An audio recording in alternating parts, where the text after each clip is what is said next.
Read and Destroy. This is the Persuaders starring Tony Curtis and Roger Moore. I love this episode. It was a lot of fun, really cool.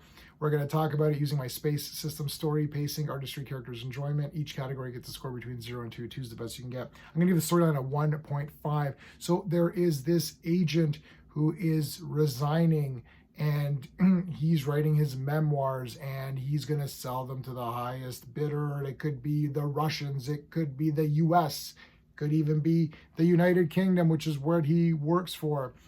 So they get Brett to and now turns out that Brett was an old friend of his, and he's like, well, why don't you get him to give us the memoirs? In turn, Danny is contacted by the United States government, and they say, well, Danny, since you're there, why don't you convince the guy to give us his memoir so we can have the secrets? And so it's actually Danny versus Brett as to who's going to get these secrets, if anybody. And it really plays out in a super cool, fun way, and it's hilarious. The pacing is a 1.5. It's pretty fast paced. There's actually quite a lot of punching and fisticuffs, which is really good. There's no real dead spots because as the friend shows up, more things happen, like an assassin comes to kill him, and then these two ladies show up, and they're like, oh, we're his wives. You're like, oh, okay. So then they're playing a part into it. Then the guy, he's captured, but then he's released, and then you're like, okay, well, what's going to happen here? Because they've got the memoirs, and then you come to find out that the memoirs weren't even there. It was just a phone book. It was like wrapped in this thing, so they thought it was the memoirs, and it wasn't. It's actually pretty damn good. It was a lot of fun stuff. The artistry is a 1.5. I can't give it a full 2. There's a good fights in it. It's mostly just in Brett's mansion. So normally Persuaders has a lot of great location shots. Like there's like the beach or, some sort of like castle, or so there's always some kind of amazing location. This one's really just in one location, but it looks good. The outside is cool. They're in like a forest area. So everything looks good. It's just there isn't as many locations. And again, I'm comparing this episode to other episodes. I'm not comparing this episode to other TV shows. So I'm comparing it to itself. So they've done better with locations in other episodes. So that's why I'm giving it a 1.5.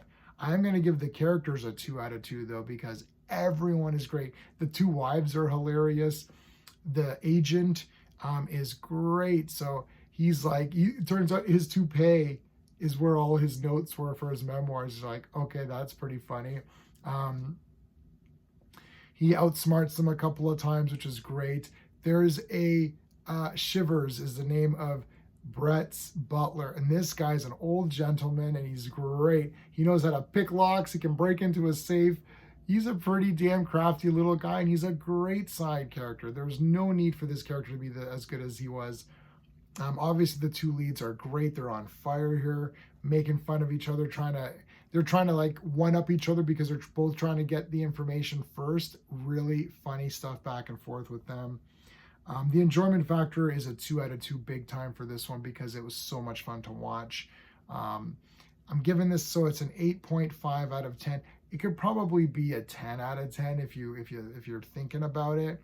But I do have to ding the fact that there really is just the one location. And after the initial who's going to get the manuscript first, after that initial thing, the latter half is just kind of, a little bit more generic. So that's why the story is just a little bit of a ding and a little bit of ding on the pacing for that reason. Otherwise, this is an amazing episode. I think it's totally jokes and it's great. So guys, make sure you like and subscribe. Check out the classic TV show playlist. And thanks for watching. Until next time.